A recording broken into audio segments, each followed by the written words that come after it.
And let us pray.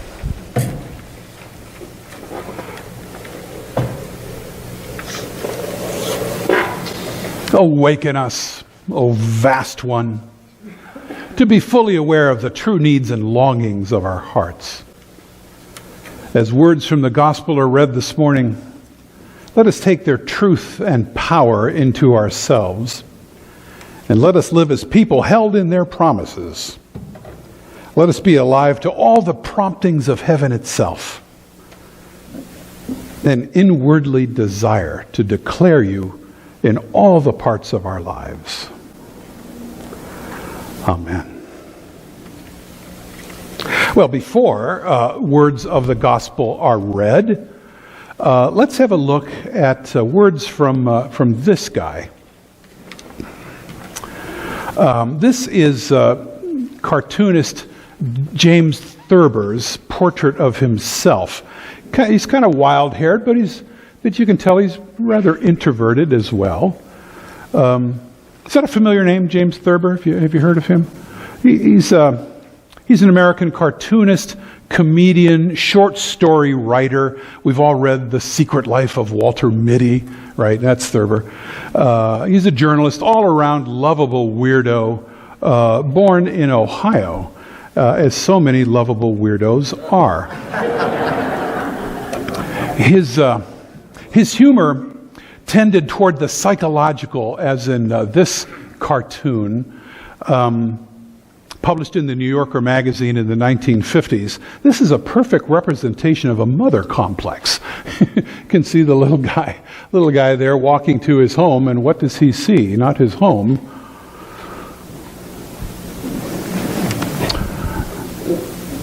Not long ago, I stumbled across a quote from Thurber in a book called Credos and Curios that was cobbled together after his death in 1961 by his wife, Helen, who really needed to keep him cobbled together, I think. These were just made out of scraps of paper found in his coat pockets, in random notebooks, scribbled on napkins, and if you had a bulletin, the quote, it would be there at the top of the page. But what it says is this. Let us not look back in anger or forward in fear, but around in awareness. Let me say that again since you don't have it in front of you. Let us not look back in anger or forward in fear, but around in awareness. Now, it's easy and perfectly natural to look back in anger and look forward in fear, particularly when you watch or read the world news, when you get your test results from the doctor, or when you drive on the white mud at rush hour. Looking back in anger and forward in fear is a pretty natural thing to do. I mean, we all know that life brings challenges, but what we can allow ourselves in places like this sanctuary is to step back for a moment and ask the deeper question, which is, why? Why? Why is life so difficult? No matter what advantages that you were born with, and most of us are relatively advantaged when it comes to the whole world. You know, if you've got money or good looks, intelligent, an appealing personality, or, being born in a nation of freedom and affluence. I mean, none of these provides a magic key to an easy existence here in time and space. Somehow, just by being on this earth, we're presented with difficult situations and problems. Personal or communal, local or national. Fill in your favorite national problem right now. Economic or environmental. Fill in your favorite economic or environmental problem that could be going on right now. Chronic or acute. These problems cause us suffering and struggle. And from the very earliest times, human beings have wondered, is there a reason for this difficulty? Or is life on earth just a random series of events that for no particular reason keeps us off balance and anxious most of the time?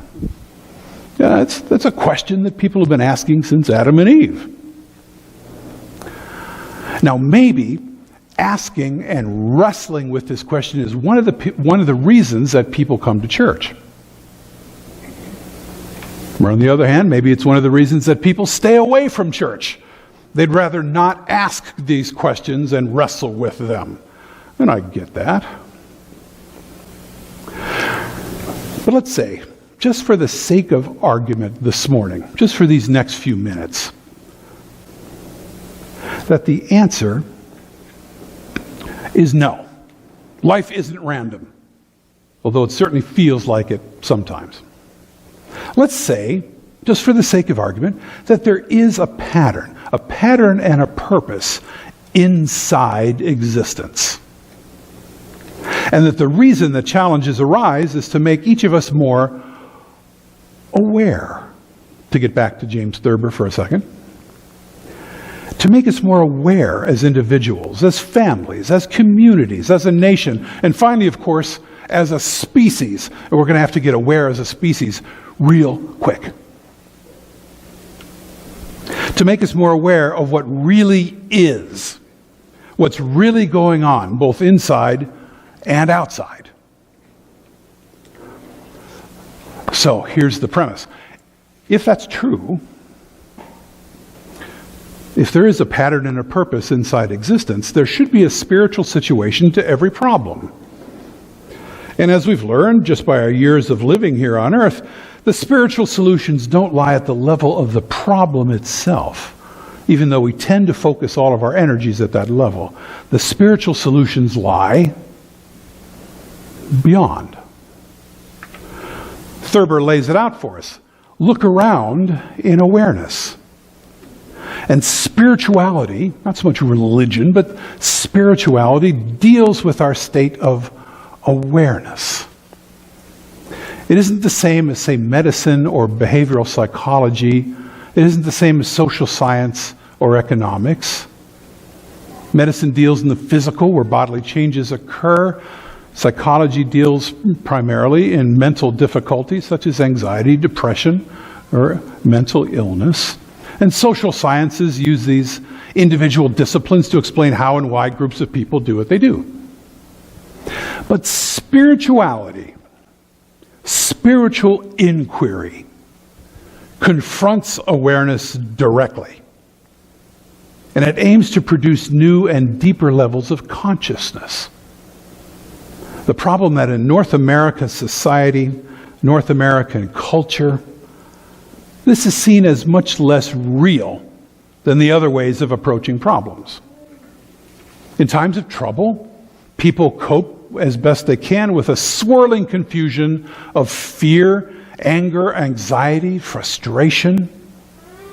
And it may not occur to people, let alone governments or ethnic groups, to put the two words spiritual and solution in the same sentence. It's kind of a limited version about what spirituality really is and what it can do. And because it doesn't feel all that real, that's why people aren't banging down the doors to get in to churches anymore, as we talked about at some length last week. But here's the promise of the spiritual life. The promise of the always present realm of God that Jesus taught. When we take our awareness outside the place where the struggle is always present, two things happen at the same time. Our awareness expands, and with that, new answers begin to appear. When awareness expands, events that seem random actually aren't. A larger purpose is trying to unfold, and we can see things that simply weren't perceptible before we took our awareness outside the surface struggle. What in the world am I talking about? What in the world is he going on about up there? And that's the problem with talking about spiritual things in the cold, abstract sort of way. We need stories. We need illustrations, anecdotes, visions, dreams, images. We need stories, cartoons, jokes of the kind that James Thurber brought out in his strange little way. I mean, abstract spirituality just leaves us cold. So, the New Testament gives us a story, an image, a vision in its strange little way. The Gospels give us the story of the transfiguration of Jesus, the story we just acted out with the kids. And we read this every year on the Sunday before Ash Wednesday. Matthew's Gospel in particular puts this story in a context of conflict. The Pharisees, who are representing politically powerful evangelicals, and the Sadducees, representing the dominant conservative elite in Jerusalem. You can hear those very same words if you listen to the stump speeches of the American candidates. Don't do that. Don't do it. Turn the radio off. Don't do it. But you can. Those very same words. Well, these elites were pressing Jesus the Galilean, the North Country rabble-rouser, to prove himself as someone that they should take seriously or ignore or threaten with imprisonment. What are they going to do with this guy? He's gathering crowds. This is dangerous. Kind of like Bernie Sanders. Dangerous. Gathering crowds. Someone's got to stop him. So Jesus does some verbal battle with them, tells his followers to beware of the spirit of fear that these fundamentalist groups were spewing. And he tells the disciples that confronting the powers that be won't end well for him, that he'll be turned over to the authorities, be tortured, and eventually executed on a Roman cross. And he tells them if they want to be like him, they should take up their cross and follow him. For those who want to save their lives will lose it, Jesus tells his disciples, and those who lose their life will find it. I mean, think of that. I've been to the mountaintop speech of Martin Luther King in Memphis the night before his assassination. Sounds very much like that. Those who want to save their lives will lose it. Those who want to lose their lives will find it. Then Matthew says, this happened.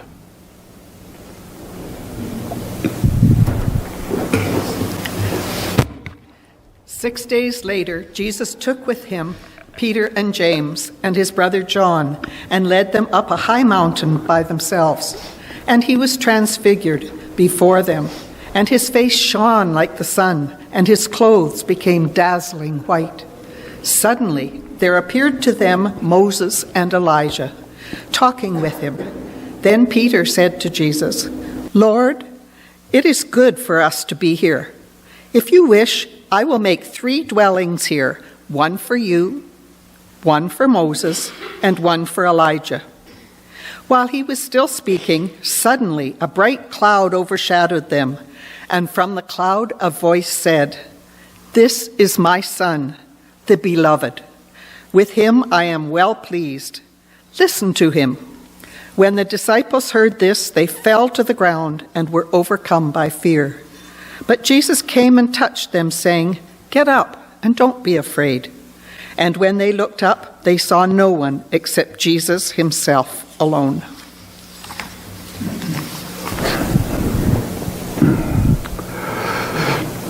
And then they came down the mountain to face the difficulties that they had, the oppression, the violence, but now with their eyes opened. What they were able to see on that mountain of transfiguration was something that they hadn't perceived before. They didn't have the awareness for it. Their awareness was expanded in such a way that they saw what was behind the work they were doing. And as the story goes on, the fear of violence just melted. Just as the earth melts when God speaks, according to Psalm 46 that we read for our call to worship. And here, if you had a bulletin, we could open again to our call to worship and look at Psalm 46, which also says, even if nations in chaos and the kingdoms totter, God's voice resounds and the earth melts. Then a few lines down it says, God teaches this, be still and know that I am God. See, the writer of Psalm 46 is telling us across the millennia how to expand our awareness. The psalmist is saying, in a world of constant movement, nothing is more urgent than sitting still and expanding our awareness. Nothing is more urgent than that. And then there's also awareness that can be expanded externally, so that we can see what's really going on out there, so that we notice things for the first time, like children in our own backyard who have no beds to sleep in. Someone had to have the awareness of that, to notice that for the first time. We're going to hear about that after the service. So with an expanded awareness, we can become like the builder who's finally been handed a blueprint. Instead of just laying bricks and fitting pipes and pulling wire at random, the builder can proceed with a confident vision of how the building is going to look and how it should be constructed. So when our vision, our awareness, extends beyond the personal or the tribal or the national or political conflict that we find ourselves caught up with, we get curious about why things are the way they are. Why things happen the way they happen. And the fog lifts. And there's a new clarity. Well, we're human, of course, and this kind of clarity is hardly ever immediately available, because our first reaction to a difficulty, to a crisis, is to circle the wagons, is to get defensive and wary and fearful. But if we allow ourselves to expand internally and externally, the need to struggle begins to diminish. It's like the old movie trope about people who fall into quicksand. The more you struggle, the more you sink. If you stop struggling, you'll make your way out. So we start to let go. We meet fear realistically, and it starts to lessen. The stuckness begins to release. And we realize that we're in alignment with the One, just as in Jesus' Beatitudes. And then, at yet a higher, deeper level, they're the same thing according to Jesus, life is transformed, is transfigured. And we've all had little glimpses of this, a few nanoseconds of awareness in which we know it's all true. We know that it's all true. The awareness doesn't last very long, but it's there. And we know that every challenge is a creative opportunity in alignment with the Spirit. And although it may seem that it takes long experience on the spiritual path to reach this realm of God awareness, this Mount of Transfiguration experience, well, the truth is the opposite, actually. It can happen instantaneously. At every moment. I don't have the words for this, neither does anybody else really, which is why we all need to experience this for ourselves. At every moment, pure awareness is in contact with us, sending us creative impulses. And all that matters is how open we are to the answers being presented. When we're fully open, whatever that means for you personally, and whatever that means for us as a congregation and a community, when we're fully open, there's no struggle. The outer world reflects what is happening in the inner world, on earth as it is in heaven, as Jesus put it. You feel completely safe. You're at home in the universe. That feeling doesn't often last long, but it's there, and you remember it. Jesus seems to be teaching us, here's the takeaway for this far too long sermon. Here's the takeaway. Jesus seems to be teaching us that expanded awareness could be our normal state of being, not just a moment of extraordinary difference. Making expanded awareness normal is the goal, the whole point of the spiritual life. We don't have to live in the details of our complaint and fears. It's hard to do, which is why it's hardly ever done. The pain and unfairness and frustration is just so overwhelming sometimes. But there on the mountain of transfiguration, which is down here, of course, there is a meeting place of the temporal and the eternal, with Jesus himself as the connecting point, acting as the bridge between heaven and earth. This strange little story of transfiguration is acted out in each of us at all times, in all places, if we can just open our inner eyes a little wider. Amen.